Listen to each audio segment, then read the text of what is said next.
Muy buenos días, buenas tardes o buenas noches. Soy su servidor, el pastor Harry Villasís. A la verdad me encuentro muy emocionado. Quiero saludar a toda nuestra respetable audiencia, nuestros queridos hermanos y amigos que se encuentran en cualquier país o región de este mundo. Queremos agradecerles desde ya por su sintonía, por brindarnos este tiempo que con la ayuda de Dios queremos y trataremos de manejarlo de la mejor manera posible. Represento a la iglesia Casa del Rey de la ciudad de Bluffton, Carolina del Sur.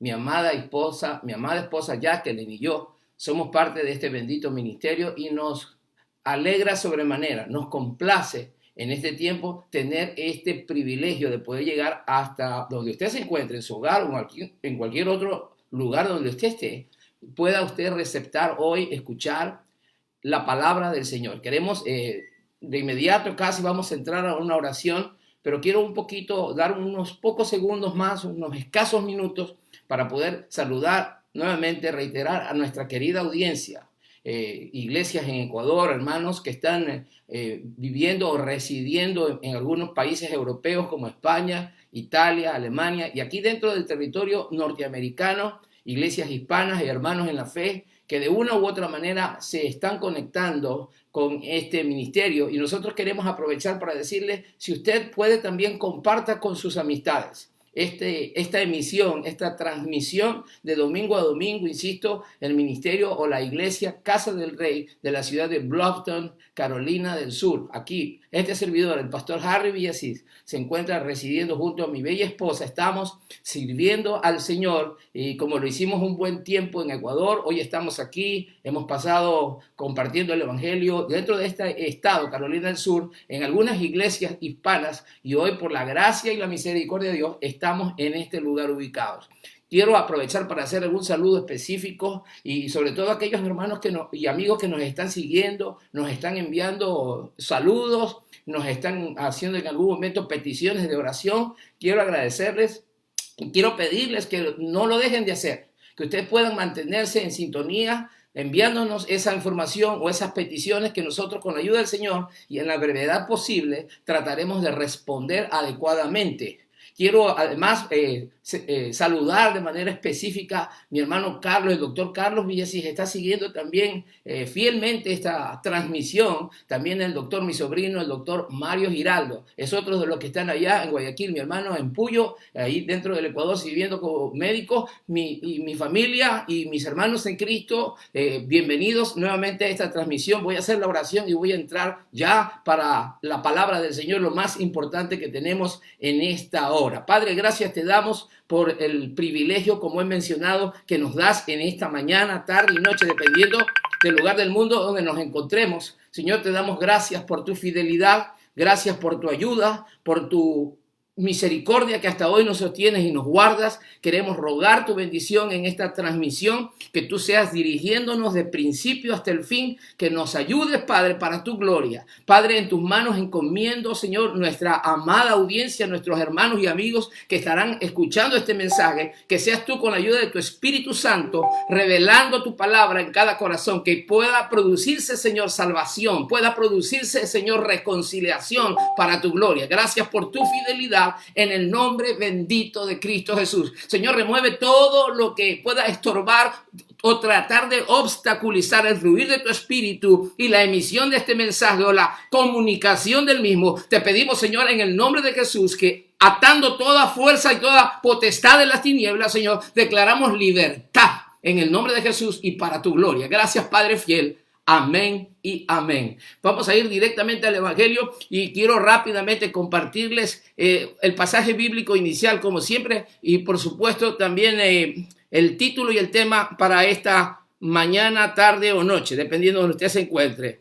Tenemos ahí la palabra de Dios primeramente y la vamos a leer de inmediato. Dice así, usted puede tomar su Biblia o la puede leer directamente desde la pantalla o desde su celular, como usted lo quiera o lo sienta mejor hacer. Dice así la palabra de Dios: porque la gracia de Dios se ha manifestado para salvación a todos los hombres, enseñándonos que, renunciando a la impiedad y a los deseos mundanos, vivamos en este siglo sobria, justa y piadosamente, aguardando la esperanza bienaventurada y la manifestación gloriosa de nuestro gran Dios y Salvador Jesucristo, quien se dio a sí mismo por nosotros para redimirnos de toda iniquidad y purificar para sí un pueblo propio, celoso de buenas obras. Esto habla y exhorta y reprende con toda autoridad. Nadie te menosprecie. Esta es la palabra del Señor que hemos leído en Tito 2, capítulo 2, versículos 11 al 15. Título de este mensaje inmediatamente lo voy a compartir, pero enfatizo un poquito acerca de la lectura bíblica en Tito capítulo 2, versículos del 11 al 15. Hemos hecho esta lectura, insisto, inicial o preliminar, pero vamos a estar hablando en esta mañana, tarde o noche, donde usted se encuentre, bajo el título Su gracia espléndida. El tema que vamos a compartir, o la idea principal de este mensaje: un pueblo para su nombre, para el nombre del Señor, al cual vela y da consejos para salvación. Su gracia espléndida, un pueblo para su nombre, al cual vela y da consejos para salvación. Esta es palabra del Señor la que vamos a estar compartiendo aquí, mi hermano y amigo. Y quiero aprovechar a manera de introducción ya hablar un poquito acerca de la importancia de si hay una palabra con la que podríamos sintetizar todo lo que con la ayuda del Señor pretendo hacer y realizar desde este mismo momento a través de esta comunicación o transmisión del mensaje de la palabra de Dios, se resumiría a una sola palabra: evangelio. Y voy a insistir, la palabra evangelio significa buenas nuevas o buenas noticias. Y es exactamente lo que me propongo con la ayuda del Espíritu Santo compartir en esta hora. Estamos siendo testigos a nuestro alrededor a causa de esta pandemia y la imposibilidad de poder reunirnos en los templos, como todos lo sabemos. Han estado proliferando, y me parece en buena hora, la predicación del evangelio a través de los medios, a través de el Facebook, por ejemplo, de manera particular como hoy. Pero lastimosamente, en algunos de los casos, inclusive gente bien intencionada entra sin darse cuenta en debates, y la palabra de Dios no está para ser discutida. La palabra de Dios no está para disputar. La palabra de Dios no está para debatirse. La palabra de Dios está para ser predicada. Y yo me propongo en esta mañana, con la ayuda del Señor, anunciar el evangelio, que es la mejor noticia que usted y yo podemos recibir, tal como está escrito, tal como está revelado en la palabra. Y para esto he iniciado con la lectura de Tito capítulo 2, versículos 11 al 15, la palabra del Señor. Pero haciendo caso de la palabra de evangelio, tomándome de este término desde los inicios, quiero compartir en cierta oportunidad. Alguien dijo: en el evangelio descubrimos que somos mucho más malos de lo que creemos y que se nos ama mucho más de lo que alguna vez soñamos. Qué preciosa pensamiento de un tal hombre llamado, un músico cristiano, de hecho, llamado Stephen Curtis Chapman. Dijo en cierta oportunidad: en el evangelio descubrimos mucho más malos de lo que somos, pero que se nos ama mucho más de lo que nosotros soñamos. Y es exactamente de lo que quiero hablar en esta mañana, cuando he mencionado rápidamente acerca de su gracia espléndida, un pueblo para su nombre, el cual vela y da consejos para salvación. Y obviamente me estoy refiriendo a la persona de Dios a través de su Hijo amado Jesucristo. Y cuando he usado la palabra espléndida, voy al diccionario de la lengua española rápidamente para tratar de tener una definición más exacta, y vemos que dice espléndida es algo que destaca por sus cualidades extraordinarias. Y me voy a estar refiriendo en esta parte justamente a esa bendita gracia, a esa excelente o espléndida gracia que se destaca justamente por estas cualidades extraordinarias. Estoy hablando justamente desde ya acerca del plan de Dios para salvación para esta humanidad. Además dice que con respecto a una persona, el término espléndido o espléndida es aquel que, dice la Escritura, aquel que no escatima, dice el diccionario, que no escatima lo que da a otros. Es decir, una persona que es espléndida es aquel o aquella que no escatima lo que le da a otros. Y por ende nosotros podemos hablar acerca de que este Dios nos ha dado, nos ha revelado a través de su palabra a través de su revelación específica y de manera especial a través de su Hijo Jesucristo, esta gracia espléndida de la cual desde ya estamos hablando. Porque la Escritura dice que aquel que no escatimó ni a su propio Hijo, ¿cómo no nos dará juntamente con él todas las cosas? Es decir, si nos ha dado a su Hijo para la iglesia, obviamente, para los que hemos creído en el Evangelio, para los que hemos abrazado ya la fe de Jesucristo, somos los receptores de una gracia tan abundante que no hay palabras muchas veces para alcanzar a describirla hasta la saciedad. Pero esto es lo que Dios nos ha dado por su gracia y misericordia. Y quiero ir de inmediato justamente a hablar acerca de este programa divino de los siglos, como se le llama en la Biblia. Nos vamos a adentrar a un programa especial y estamos hablando acerca de un siglo especial. Nos vamos a referir justamente, y quiero que la iglesia y los creyentes y aún los amigos que me están escuchando podamos entender que hemos llegado o hemos alcanzado los tiempos finales. Sí, las señales tanto de lo que la Biblia nos menciona y las señales son evidentes en el mundo entero hoy en día.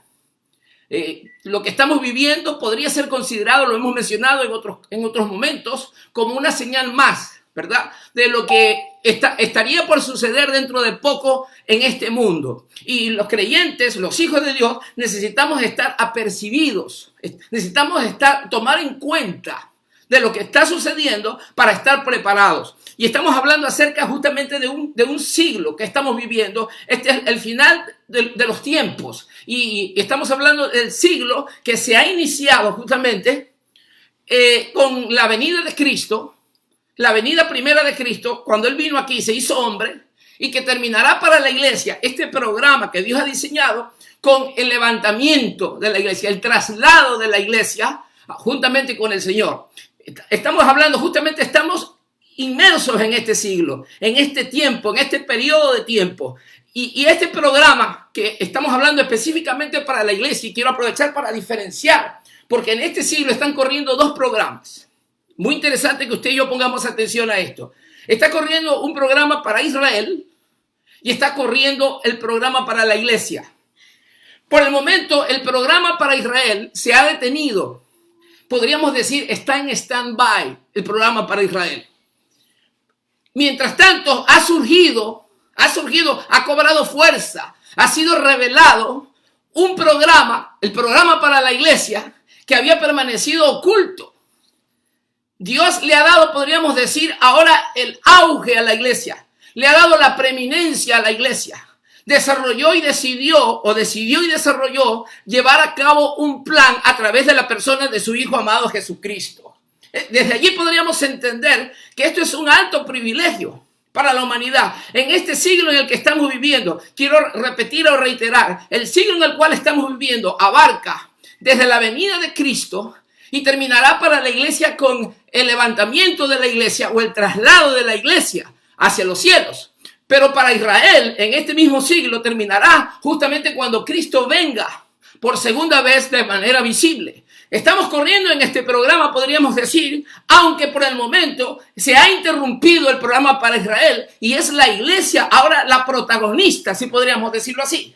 Pero este programa para la iglesia, este plan que Dios tenía en su mente para la iglesia, para el mundo entero, para alcanzar a la humanidad, ahora ha sido revelado. Dice la Escritura que este programa había sido considerado o era un misterio que no había sido revelado en los siglos pasados, pero que hoy ha sido revelado para los santos, para la iglesia, para los hijos de Dios, y está revelado en la Escritura. Uno de los encargados o de los pregoneros más exactos para hacernos conocer este plan fue el apóstol Pablo. A él se le encargó de manera particular revelar este misterio que había estado, reitero, oculto por los siglos y edades, pero que hoy ha sido manifestado para la iglesia.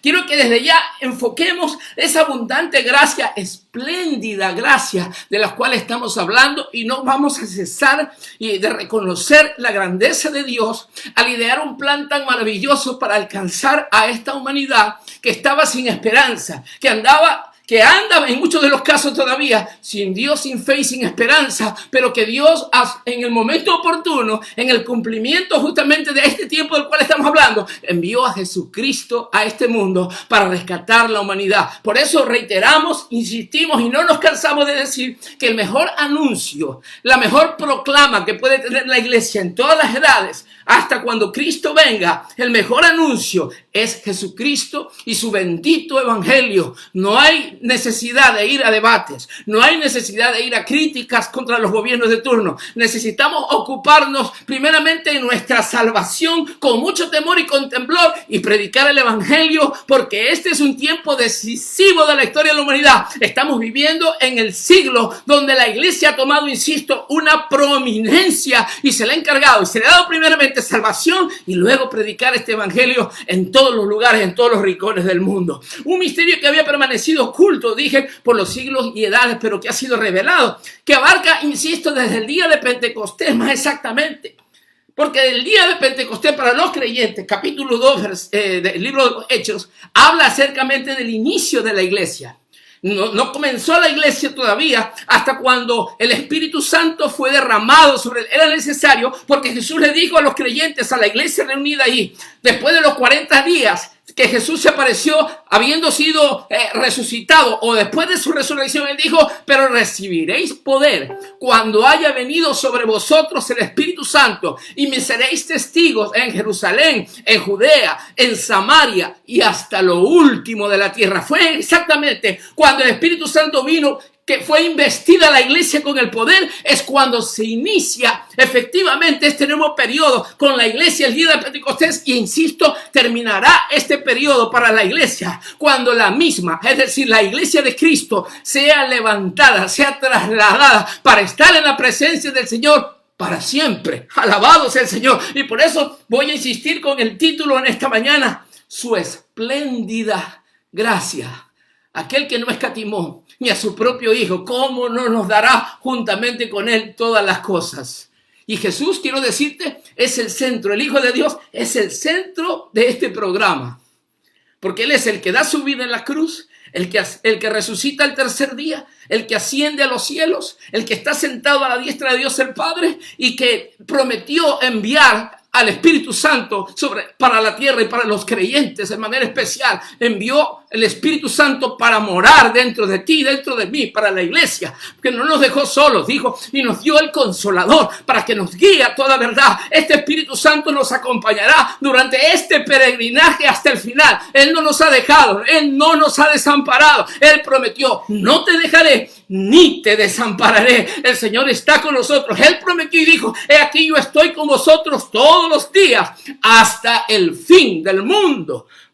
Entonces tenemos ahí el propósito de Dios, el propósito divino del cual estamos hablando. Era tomar un pueblo para su nombre, y lo dice el libro de los Hechos capítulo 15 versículo 4. Seguimos hablando acerca de esta gracia espléndida.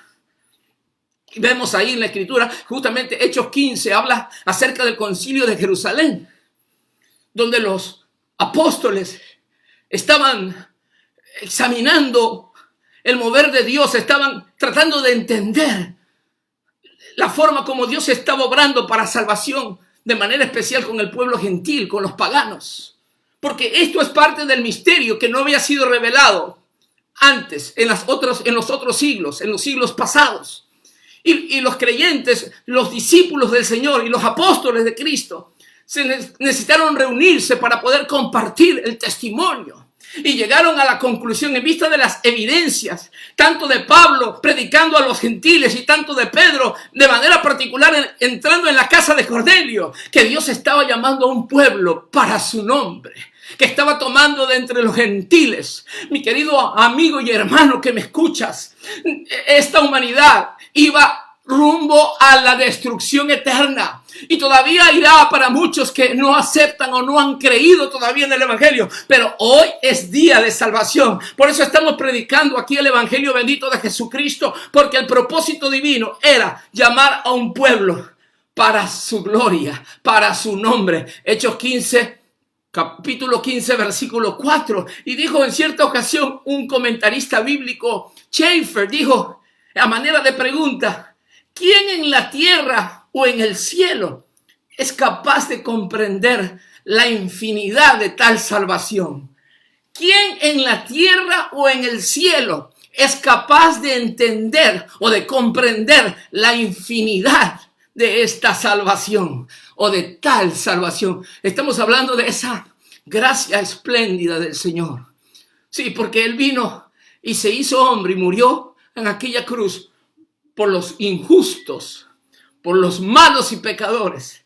Cuando la humanidad se debatía en una oscuridad, y todavía la oscuridad y las tinieblas han cubierto la faz de la tierra y el pensamiento humanista, cuando no había esperanza de salvación, cuando Dios había agotado, podríamos decir, en las antiguas dispensaciones, todos los mecanismos, todas las maneras como pudo hablar, dice el libro de los Hebreos, habiendo hablado a los padres a través de los profetas, en estos postreros días nos ha hablado a través del Hijo, y decidió, dentro del pensamiento de Dios estaba, desconocido para los hombres hasta ese momento, que Él iba a enviar, Él tenía en mente un plan perfecto de salvación para alcanzar y redimir a esta humanidad a través de la persona de su Hijo. Y dentro de este plan o de este programa que indico que es para la iglesia, Dios tenía que alcanzar a un pueblo, como dice Pedro en su primera epístola, capítulo 2, versículos 9 y 10, si no me equivoco: mas vosotros que no erais pueblo,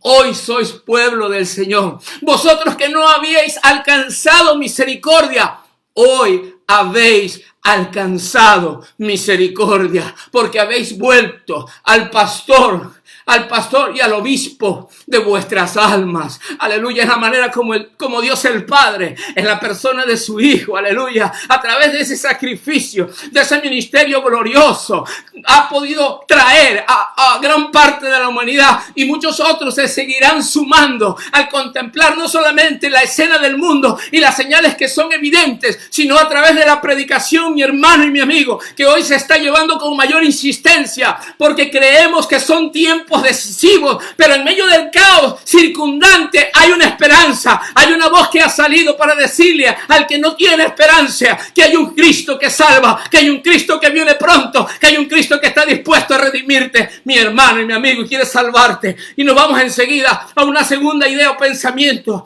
Hay una caracterización definida del presente siglo. Quiero decirte de alguna manera, para que pueda resaltar la grandeza de Dios y esa gracia espléndida de la cual estamos hablando, es necesario conocer el panorama. El panorama, porque nadie sabe el mal de la olla, dicen por allí, sino la cuchara. ¿Y en qué condiciones está, lastimosamente, todavía una gran parte de la humanidad? Pero a pesar de esa condición tan mala, Dios se apiadó y tuvo misericordia de un segmento de la humanidad que hoy conformamos la Iglesia de Cristo. Recuerde, este es el programa de Dios para los siglos, la Iglesia. Aquí estamos todavía caminando, peregrinando por la fe, puestos los ojos en Jesús, el autor y consumador de esta fe. Y una caracterización definida del presente siglo, según Gálatas 1:4, dice que este es un siglo malo. Escucha bien. Recuerda, ten en mente que estamos viviendo en este siglo. Ese es el último siglo. No estoy hablando de un siglo de 100 años. Es importante que pueda aclarar esto, porque muchos que están escuchando pueden decir que este es el último, los 100 años de vida, de existencia terrenal. No estoy diciendo. Estoy hablando de un periodo.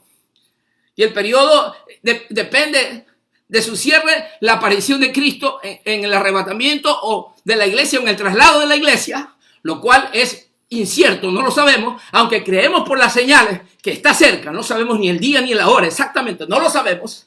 Es cuando se terminará el programa para la iglesia, con el traslado de la iglesia. Y este mismo siglo, que no es de 100 años, sino un periodo de tiempo, terminará este programa con Israel en la segunda venida visible de Cristo Jesús.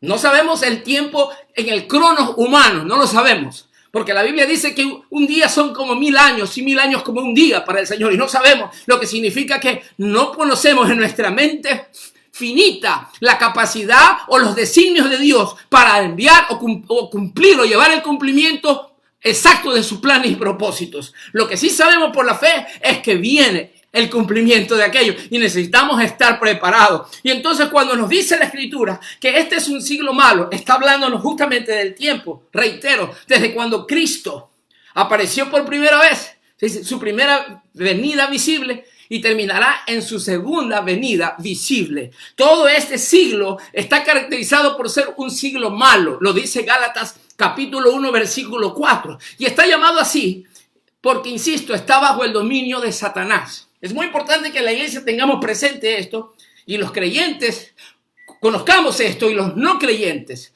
los que no han abrazado la fe de Jesús todavía, puedan conocer que muchas veces los males, la opresión, la injusticia, la maldad, los crímenes, los vicios en que gran parte de la población, y no solamente a través de esos males tan visibles, que uno dice, bueno, algunos podrían justificarse o tratar al menos de hacer y decir, bueno, yo no soy un criminal, o no soy una prostituta, o no soy un tratante de blancas, o no soy un violador. Quizás Cristo vino solamente por ellos, algunos podrían pensar, pero ¿sabe? Hay gran parte de la humanidad, y si no todas, muchas veces creemos autojustificarnos.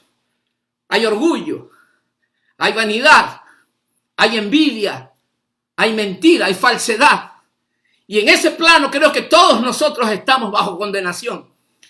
Delante de esa verdad revelada, todos somos pecados, no hay justo, no hay ni uno solo, dice la Escritura, sentencia que todos estamos bajo pecado. Y por ende estamos destinados a la condenación eterna. Eso es lo que dice la Biblia. Pero ¿cuál es el causante de todos estos males? Desde el momento que la primera pareja humana cayó en pecado, Adán y Eva, Satanás pudo seducir a esta pareja humana, al primer hombre, a la primera mujer. Y desde entonces el ser humano, hemos nacido con una naturaleza pecaminosa, proclive o propensa para el pecado. En nuestra humanidad no está el bien. Muchas veces podemos ser enemigos con nuestra propia mente de Dios. Y la realidad es que en el mundo, de manera general o generalizada, hay antagonismo contra Dios. Hay escepticismo, hay incredulidad, hay rechazo al evangelio, hay rechazo a Cristo y su mensaje. Muchas veces la gente se conforma con reclutarse o ser reclutada o ser parte de una religión vacía, que no predica la palabra de Dios, ni menos la vive. Pero hoy nosotros tenemos el encargo de Dios, y nos dice la parte final que leímos en Tito 2:11-15, esto manda y exhorta con toda autoridad. Ese es el trabajo de los pastores, de los ministros del evangelio. Tenemos que hablar lo que está escrito, y por eso necesitamos hoy más que nunca ceñirnos a la Escritura, conocerla y poder anunciarla por todos los medios posibles. Esta es la tarea de la iglesia, la gran comisión que Cristo nos delegó. Después de haber recibido su gracia abundante, nos queda solamente llevar esa gracia, compartirla con aquellos que todavía no la tienen o no la conocen. El mundo está bajo el dominio de Satanás. Es considerado el Dios de este mundo. Así lo dice 2 Corintios capítulo 4:4. Satanás es el Dios de este mundo. Recordamos ese pasaje cuando en la tentación Satanás se aparece a Cristo y le dice, todos los reinos de este mundo te daré si tú postrado me adorares. La respuesta del Señor fue categórica. Jesús le dijo, solo al Señor tu Dios adorarás y solamente a Él servirás. Le mostró todos los reinos del mundo llevándolo al pináculo del templo.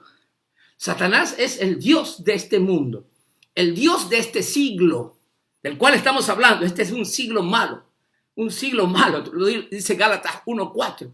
Es un periodo de tinieblas espirituales con su propia sabiduría, porque Dios ha enloquecido la sabiduría del mundo, pero el mundo ha tratado de resolver sus propios problemas en base a su propia sabiduría. El hombre que se considera sabio cree que tiene el control de todas las cosas.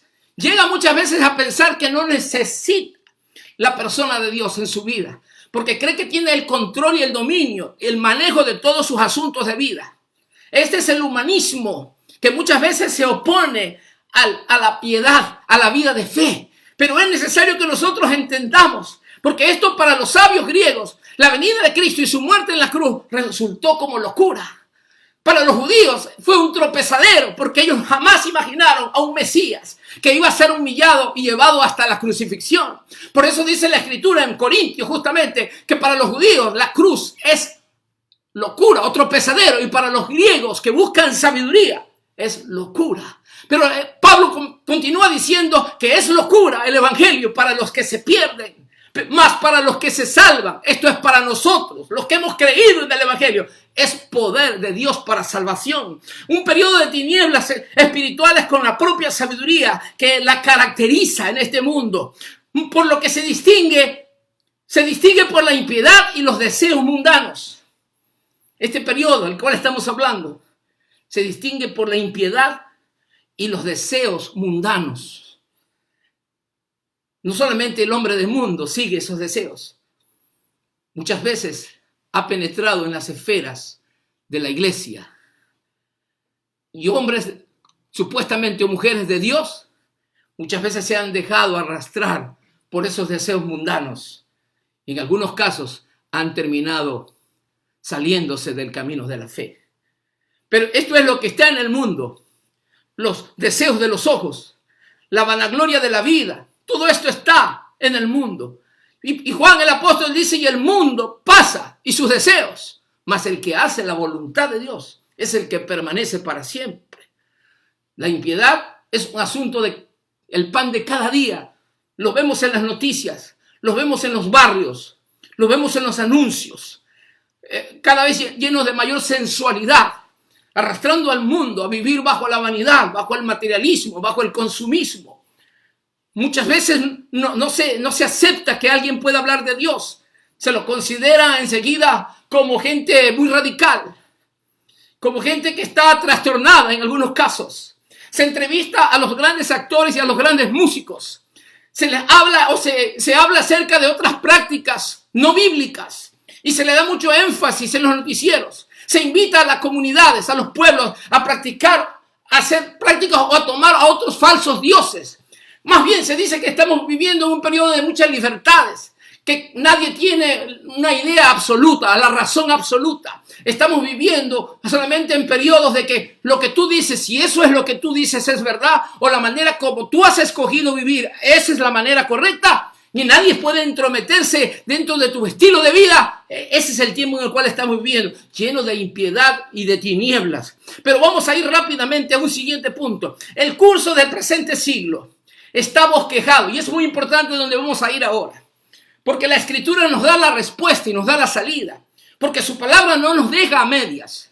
Y cuando estamos hablando acerca del curso del presente siglo, es decir, recuerde, este presente siglo no son 100 años de vida o de existencia terrenal, sino que parte desde la venida primera de Cristo a la tierra y culminará en el programa de Israel para hasta su segunda venida visible. Pero antes la iglesia será trasladada. Ahí es cuando se terminará el programa de Dios específicamente para la iglesia, con el traslado o el arrebatamiento de la iglesia antes del periodo de la gran tribulación o de la tribulación. Entonces se habrán acabado o se habrán agotado toda esperanza cuando ya la iglesia haya partido. La humanidad incrédula quedará en esta tierra y en algún momento vamos a entrar a hablar de ese periodo de tribulación o de gran tribulación, pero ahora estamos remitiéndonos solamente a este siglo, y es el periodo, el programa de Dios para la iglesia, y está hablándonos el Señor a través de la palabra, y los eruditos, los entendidos de la Biblia nos hablan que este periodo está revelado proféticamente. El periodo de la iglesia está revelado proféticamente en los capítulos 2 y 3 del libro de Apocalipsis, al cual yo me voy a remitir rápidamente. En primer lugar, dice, el curso del presente siglo está bosquejado en una revelación profética en Apocalipsis capítulo 2, capítulo 3. El curso del presente siglo está revelado proféticamente. ¿Qué quiere decir esto? Es decir, que si usted y yo queremos conocer cuál ha sido la condición o los rasgos característicos de la iglesia profesante, los que profesamos ser creyentes, a través de la historia del cristianismo, el libro de Apocalipsis en el capítulo 2 y 3, a través del mensaje a las 7 iglesias, nos van a describir esos rasgos. De alguna manera, los creyentes de todos los tiempos nos vamos a identificar a través del libro Apocalipsis 2 y 3 en qué condición el creyente está o las iglesias se encuentran en estos momentos. Hay un desarrollo consecutivo, podríamos decir, aunque esas etapas que están descritas en las 7 epístolas dirigidas a las 7 iglesias del Asia Menor aunque reflejan cada una de las etapas del cristianismo, algunas de ellas se superponen, lo que significa que no hay una exactitud cuando termine ese periodo, porque bien podría ser que en el siguiente se exhiban los mismos rasgos o algunos de ellos en un periodo subsiguiente. Pero según lo que estamos viviendo en este periodo final, en los postreros días o en los días finales en que estamos viviendo como iglesia, como insisto, estamos acercándonos cada vez a pasos, podríamos decir, agigantados, a pasos rápidos. Estamos llegando al final de los tiempos, lo que significa que Cristo podría aparecer en cualquier momento y se cerraría el programa de la iglesia con el arrebatamiento o con el traslado de la iglesia, como hemos hablado. Pero antes de ir a ese arrebatamiento o traslado, necesitamos conocer cuál es la condición de la iglesia en el tiempo presente, mi amigo y mi hermano, para saber qué es lo que podemos esperar, pero por sobre todo para saber también de qué manera Cristo todavía sigue obrando a favor de la iglesia. Una vez más me remito a la idea del título cuando dice su gracia espléndida. Su gracia que entregó su vida y no se negó en la cruz del Calvario. Su gracia que envió al Espíritu Santo para guiar a la iglesia. Su gracia para interceder por el creyente aún desde el trono a la diestra del Padre. Su gracia todavía abundante cuando vendrá por la iglesia a rescatarnos del mal y de la miseria de este mundo. Pero antes de que Él aparezca, Él sigue interviniendo dentro de las iglesias y a través de su Espíritu sigue hablando y aconsejando y exhortándonos y guiándonos y enseñándonos a través de su palabra, porque Él no quiere definitivamente que nadie perezca, sino que todos procedamos al arrepentimiento. Y vemos ahí en ese periodo que estamos hablando, Apocalipsis 2:3, en el cual está descrito el comienzo de la iglesia. Escuchen bien, cuando hablamos la carta, por ejemplo, a la iglesia de Éfeso, cuyo nombre significa deseada, y no voy a entrar en detalle en cada una de las 7 cartas. No me alcanzaría el tiempo hoy, pero en algún momento, que Dios nos ayude, vamos a llevar un estudio, enseñanza o prédica acerca de esto. Pero arranco con la número 1, la primera. Es el mensaje a la iglesia de Éfeso. La palabra Éfeso significa deseada.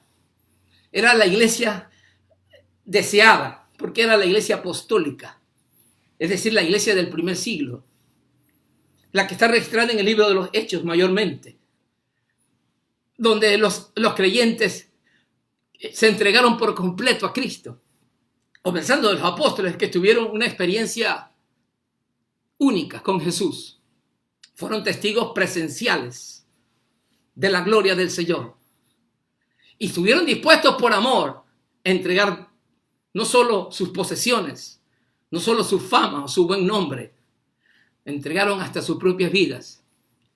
Esa es la iglesia deseada de Éfeso, a cual el Señor invita en la carta, ahí en el Apocalipsis capítulo 2, a que no abandone su primer amor, que se mantenga. Y ahí comienza de manera consecutiva las otras 6 restantes. Pero en ellas, insisto, está descrito el comienzo de la iglesia hasta el juicio de la iglesia apóstata. Y voy quizás a definir un poquito apóstata. Apóstata viene de la palabra apostasía. Y apostasía lo que significa es abandonar la fe.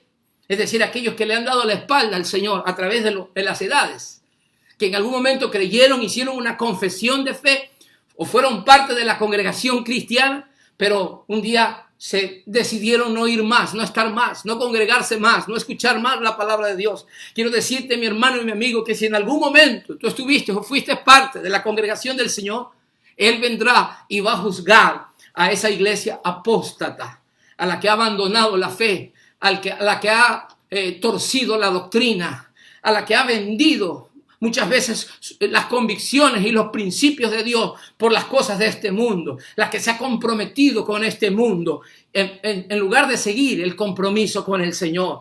Se muestran rasgos, dije, en estas cartas, en capítulo 2 de Apocalipsis 2 y 3, Apocalipsis capítulos 2 y 3, rasgos sucesivos de la iglesia profesante, como lo dije, cuya condición actual coincide justamente llegando al final de las 7 cartas. Pasamos por las últimas 2, Filadelfia y la iglesia de la Odisea. Escucha bien, y me voy a centrar en esta última, en la parte final de este mensaje. En ellas 2, más o menos podrían coincidir con el periodo de tiempo en el cual estamos viviendo. La una, Filadelfia, la número 6, el Señor elogió algunas virtudes. Es la iglesia de la puerta abierta. se mantuvo atenta al consejo de Dios, dispuesta. Y el Señor les dice que tiene que mantener y sostenerse en lo que ha creído, no soltar, porque son tiempos difíciles, como lo dijimos. La característica de este siglo malo es un siglo malo, sí. Y entonces aún los creyentes, muchas veces acosados, muchas veces tentados por los males de este mundo, por los vicios, muchas veces podríamos terminar cediendo. Pero eso es el consejo del Señor Jesucristo, como el Señor de la iglesia, para la iglesia de Filadelfia, insisto, es retén lo que has creído, mantente en lo que has creído. Y el Señor te va a dar, dice, la corona de vida. Aleluya. Pero luego viene a continuación la iglesia de la Odisea. Y me voy a centrar ahí rápidamente. La iglesia de la Odisea, por lo contrario, y usted lo puede revisar en la Biblia, yo voy a hacer mención en algunos de los casos, conforme el Espíritu Santo me recuerde el pasaje dirigido o la carta dirigida a la iglesia de la Odisea. En primer lugar, el Señor se identifica como el Amén, como el que tiene toda la verdad. Se identifica como el principio de la creación. A través de él toma nombre toda criatura. Aleluya. De los que están en los cielos y en la tierra. Él es el Señor de la creación, sí. Pero también le dice a la iglesia de la Odisea, que era una iglesia tibia, que se había conformado, que se había comprometido con el mundo, con el sistema mundanal de este siglo. No eran, dice, ni calientes ni fríos, eran tibios espiritualmente. Y el Señor les dice que a los tibios los va a vomitar de su boca. Esto tenía para el tiempo de la iglesia de la Odisea, y quiero recordarte o compartirte que estas 7 iglesias fueron escogidas, algunos eruditos piensan por el significado de sus nombres, de las muchas otras iglesias que había en Asia Menor, en aquel entonces la actual Turquía. El Espíritu Santo le plugo al Espíritu Santo escoger estas 7. De hecho, el número 7 es un número de perfección, lo que significa una perfección dispensacional. Hay una perfección dispensacional, como el pasaje paralelo del programa de Dios para Israel en el capítulo 13 del libro de Mateo. Hay justamente 7 parábolas, es decir, 7 parábolas dirigidas a Israel en el programa que está corriendo o que el momento está interrumpido, y 7 cartas dirigidas para la iglesia que revelan la condición de la iglesia profesante a través de la historia del cristianismo. 7 cartas que indican perfección dispensacional. Esto es lo que Dios quiso enviarle a la iglesia. Insisto, su gracia es espléndida. No ha querido dejarnos el Señor, no nos ha soltado. Y le está diciendo a la iglesia de la Odisea que es una iglesia tibia. El Señor le está dando el diagnóstico y le está diciendo que hay que salir de ese estado de conformismo, de compromiso con el mundo. Se creían ya suficientes, no necesitaban de nada, no necesitaban más para buscar a Dios, ni querían abandonar sus prácticas pecaminosas. En aquel entonces, en la Odisea, en esa ciudad, era conocida, ellos tenían un problema, según la historia lo confirma, la historia humana lo confirma. Era una ciudad que estaba lejos de las fuentes de agua, como a 6 millas estaba la primera fuente de agua, en una ciudad llamada Hierápolis. Y entonces les llegaba a través de un túnel un agua que era tibia. Y dijo algún comentarista que el agua fresca sirve para calmar la sed y el agua caliente sirve para sanar muchas veces algunos tratamientos médicos locales o naturales, pero el agua tibia no sirve para nada, es detestable. Por eso el Señor le dice a la iglesia de la Odisea de manera particular que era una iglesia tibia, lo que significa que el Señor dice: te voy a vomitar de mi boca, porque era la iglesia que decía tener la palabra y la compartía, y lo que Jesús está diciendo: yo rechazo lo que estás haciendo porque tienes una vida de tibieza espiritual que se ha conformado al mundo. Y el Señor le dice 3 cosas puntuales allí que quiero enfatizar rápidamente. En primer lugar, ellos decían estar ricos. Y de hecho era una ciudad que estaba en una buena condición material, podríamos decir. En segundo lugar, era conocida esta ciudad de la Odisea por tener ovejas de piel de lana negra. Y se confeccionaban atuendos, abrigos, ropa con esa lana negra que llegó a ser muy bien cotizada.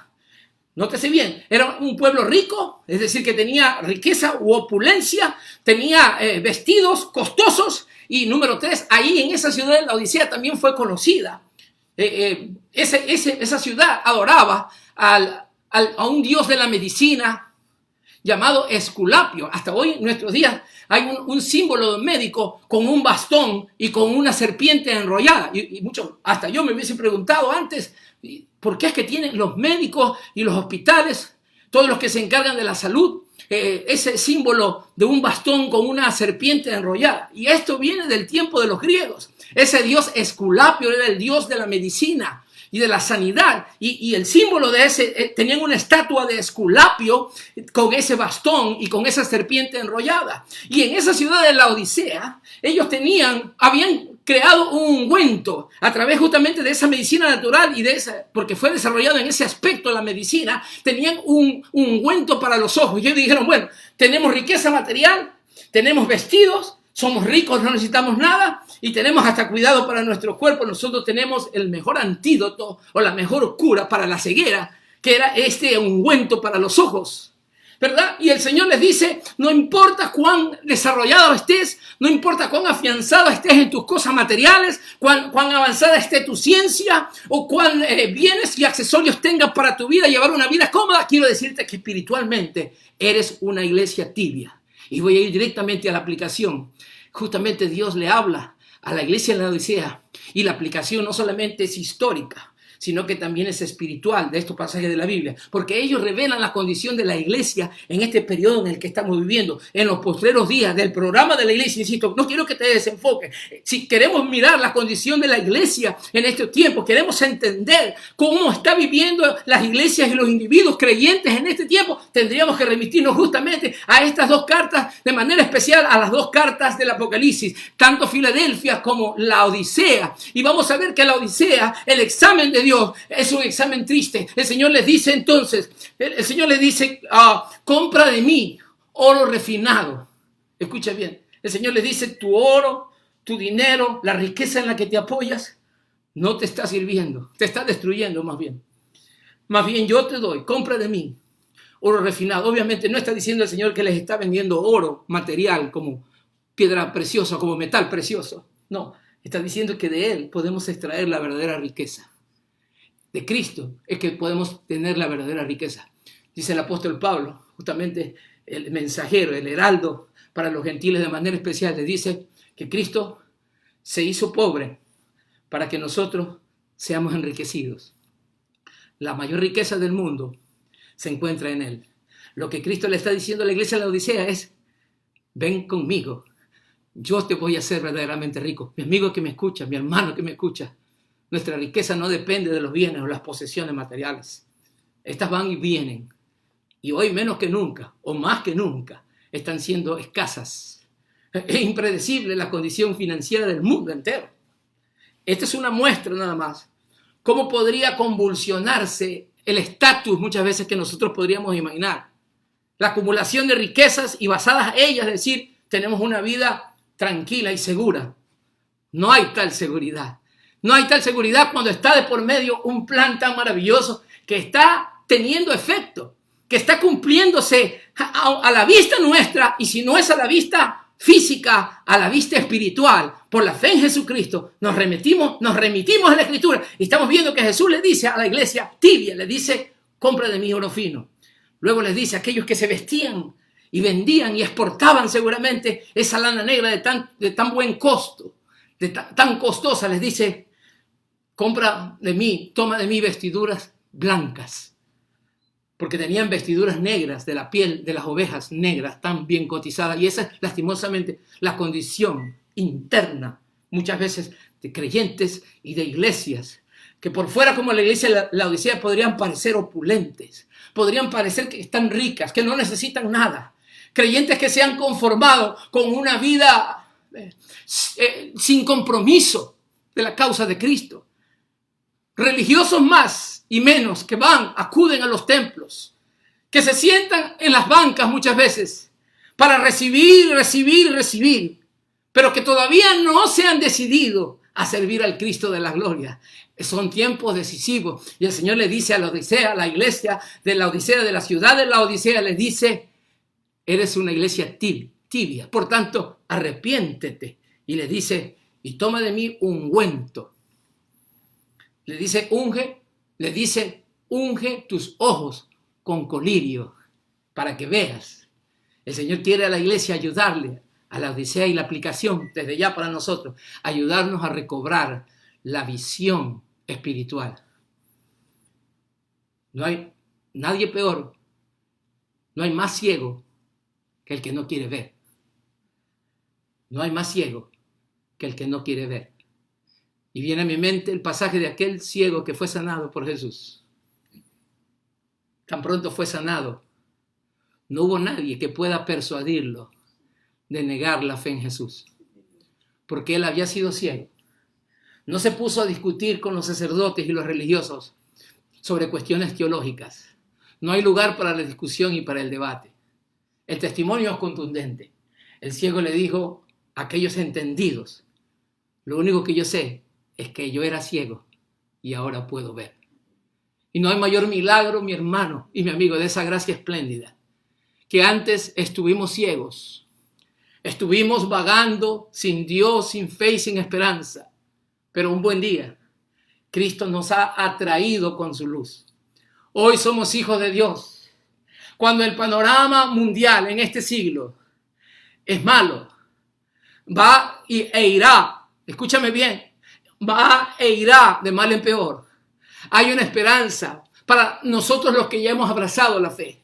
Un buen día vamos a salir de este mundo. Un buen día Cristo aparecerá desde los cielos y nos llevará con Él y estaremos con Él así por la eternidad. Esa es la esperanza de la iglesia. Es la esperanza del cristiano y hay que salir de ese estado de acomodación, de ese estado de relajamiento, de ese estado de falta de compromiso, de falta de sinceridad, de entrega. Es hora, por amor a Cristo, que nosotros nos acerquemos a Él. Y Él le dice a la iglesia de la Odisea, Él está allí insistiendo y le dice que sea una iglesia celosa, una iglesia ardiente, porque era una iglesia tibia y al Señor no le gusta, le desagrada la iglesia tibia. Él les dice mejor, sé fervoroso, sé celoso, como le dice Tito también. Pablo a través de Tito dice, sé celoso de buenas obras. Y le dice, he aquí, le dice a la Odisea, estoy a la puerta. Cristo está a la puerta. Él está tocando, está llamando a la iglesia. No se ha desentendido. Es importante que tú y yo sepamos ahora mismo, si escuchares hoy su voz, no endurezcáis vuestros corazones. Él no abandonó, Él nos dejó como una aventura, como un proyecto y nos dejó desamparados en este mundo. No, Él sigue insistiendo, sigue intercediendo. Aquí estoy a la puerta y llamo. Si alguno oye mi voz y abre la puerta, yo entraré a Él y cenaré con Él y Él conmigo, dice el Señor. Este es el tiempo para escuchar la voz del Señor, el llamado de Dios. Él quiere que tú y yo tengamos comunión íntima con Él.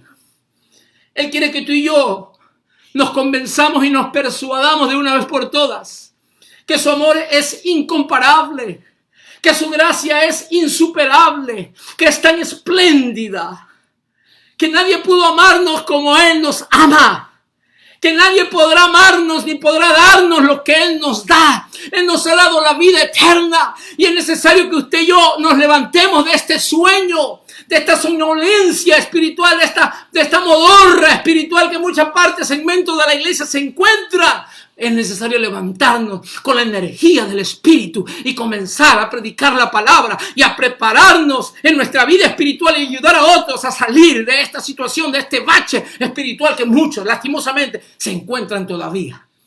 Es la gracia espléndida, es su gran amor por nosotros. El mensaje tomado de la iglesia de la Odisea refleja los rasgos de la iglesia cristiana en este tiempo. Cristo vendrá por la iglesia, pero la iglesia apóstata, la que lo haya abandonado, tendrá que pasar por el juicio.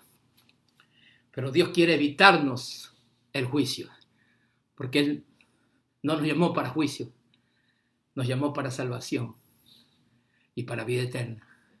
Pero aquellos que desprecian al Hijo estarán despreciando al Padre. Pero aquellos que reciben al Hijo, estamos recibiendo al Padre. Y necesitamos volvernos hoy y salir de esa tibieza. Yo quiero desafiarte ahora, hermano y amigo, que has escuchado el Evangelio desde el inicio. No hay mejor comunicación, no hay mejor mensaje. No demos lugar a los debates. No caigamos en el espectáculo del mundo. Prediquemos el Evangelio y creamos en un evangelio sencillo, claro, transparente, poderoso, efectivo, Un evangelio que cambia, que transforma, que regenera, que nos alimenta de fe. Y por ese amor expresado a través del evangelio y de la doctrina cristiana, nos impulsa a avanzar. Queremos darle a Él lo mejor de esta vida terrenal, hasta cuando Él aparezca, podamos entregarle a nosotros el fruto para el cual nos llamó. Yo quiero invitarte a hacer una oración, mi amigo, que me escuches. Yo te invito a ti, de manera especial, a considerar, a reflexionar, y voy a orar por ti en mi oración final, para que el Señor te ayude a sacar, para que salga esa venda de tus ojos, como le sucedió a Saulo de Tarso. Luego el apóstol Pablo, cayeron escamas mientras pasaba por ese proceso de su conversión. Las escamas que le habían cegado, valga la redundancia, su vista espiritual, necesitaron del colirio del Señor. Y voy a orar para que el Señor ponga su colirio, el colirio de Cristo, sobre tus ojos, para que puedas ver la inmensidad de esa gracia. No la alcanzaremos a explicar con exactitud, pero por lo menos ahora no lo comprendemos totalmente, pero un buen día vamos a conocer cómo fuimos conocidos y lo entenderemos por completo.